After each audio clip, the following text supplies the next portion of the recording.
So, exciting news, Kia's finally released that June update on the last day of June. So I'm just about to do the update now and see what's in it. Before I do that, let's go into settings, general, and just have a quick scan of what we've currently got on. Last update was it's the February update 22.02.11, and over-the-air updates are enabled but no subscriptions required. That's the message I've got there. And firmware is 22.01.27. Maps version is 22.0126.99a BB7, and the map version ends with 631.501.5.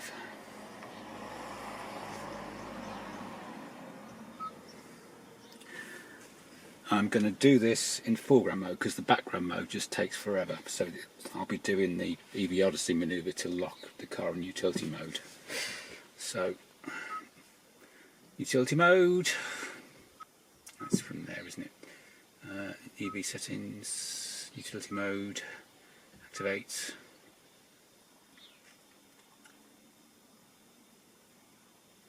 Okay, that's on. Right.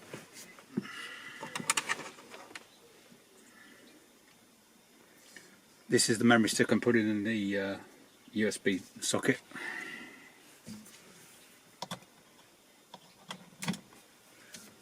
Because it's a new version, it should see it. Ignore the media files message. There you go. Start the infotainment system update. I'll update now. I'm going to do it in foreground. If you do it update after the vehicle's turned off, then that takes twice as long at least. So I'm going to look in details, see what it's got. Update details.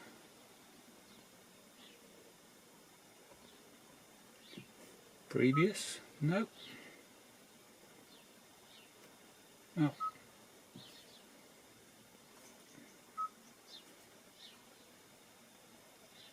Would appear it's not letting me at the details. There is a details folder on the USB stick. Maybe it'll let me see it afterwards. Anyway, let's start this now. This will be update 22.06. That's the 22nd of June. No, get me wrong. It's the 6th. It's the 23rd of June 2022. Let's get this right. Start. I'm going to leave that running, it'll just get on with it. I'll leave the car in utility mode and I'll come back in about 45 minutes. Right, and what I call the EVodessey utility mode lock the car manoeuvre is drop the driver's window, exit car,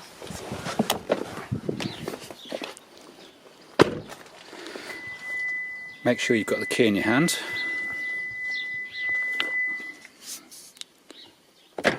press that, then pull the window and withdraw quickly.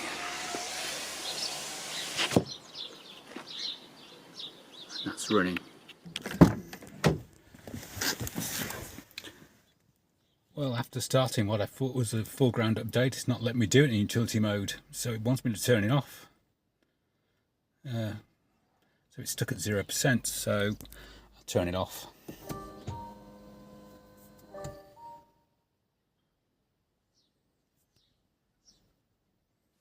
Okay, it's run the update, so I'm just going to check what version number it says.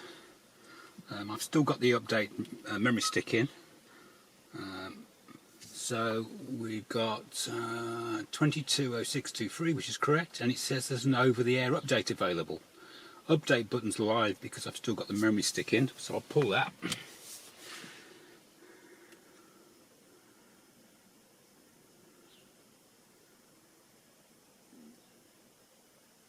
But where's the over-the-air update?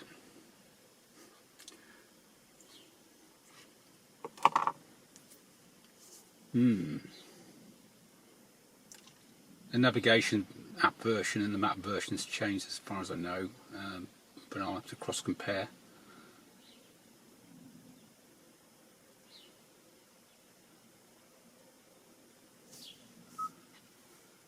What's new? Infotainment system update, and that's just, it's going to be about the routing again that was already on the website.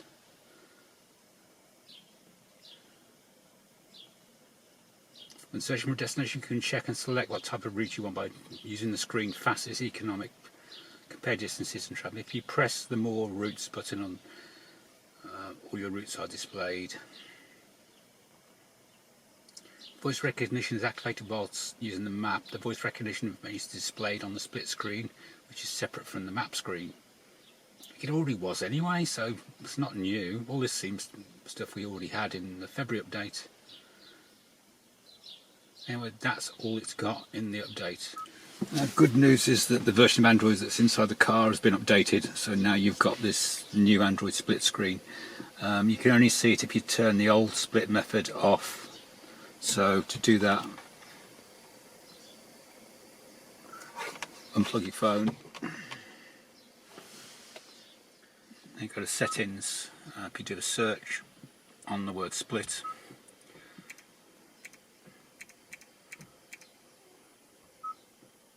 it's in phone connection, use split screen. If you put that back on, that's the old way of doing it.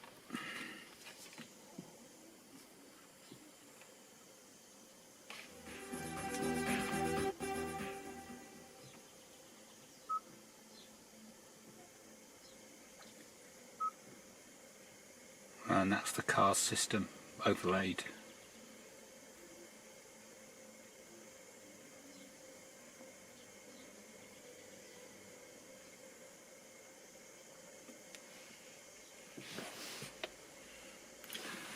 As I say, to get rid of it, unplug the phone, go to setup and search on split.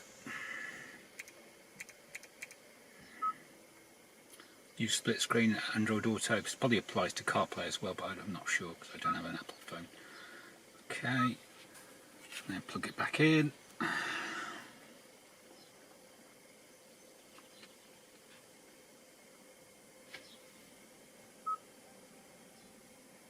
And there you go, full screen Android Auto. But the map is still not filling the screen.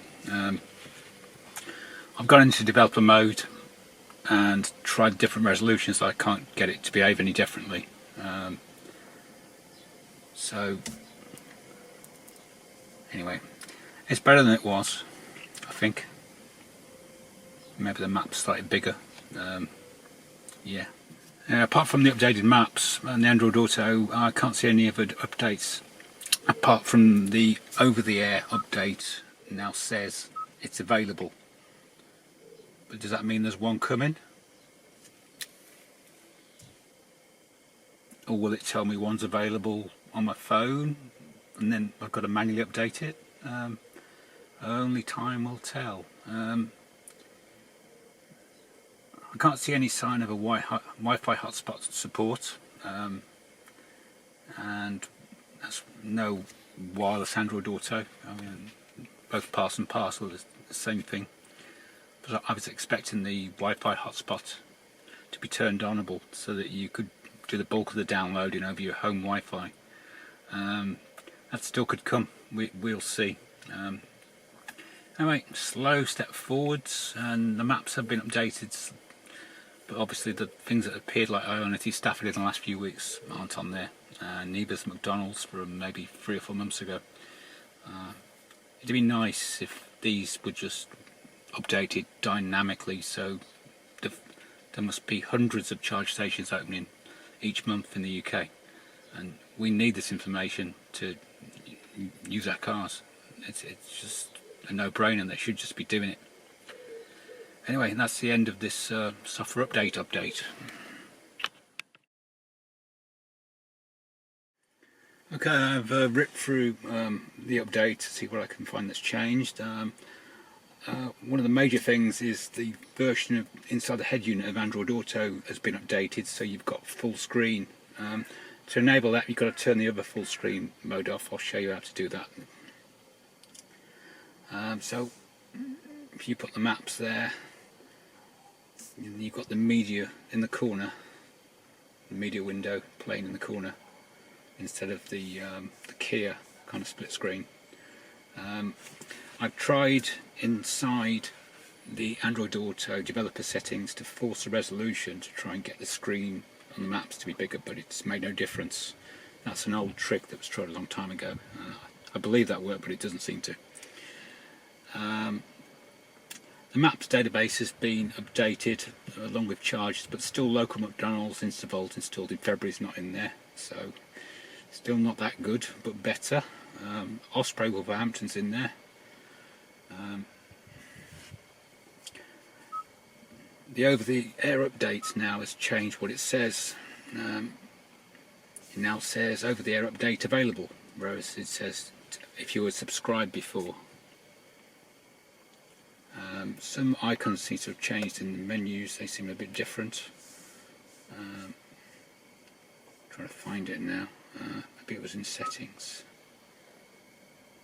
Maybe I imagine some of those icons have been tidied up a bit, but without going back to the other version, I don't know. Engineering mode now requires a 6-digit code to get into. So quickly, if I do 7, OK, 3, OK, and then 1,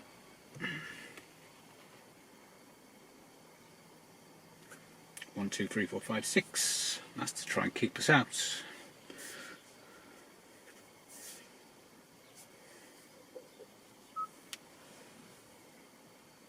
I can't test to see if the destination battery conditioning is working because it's nearly 24 degrees today, so it just wouldn't come on anyway, I don't think. So someone else needs to try that. There's no sign of a Wi-Fi hotspot or any of that support, and that's all there is in it really. Cheers.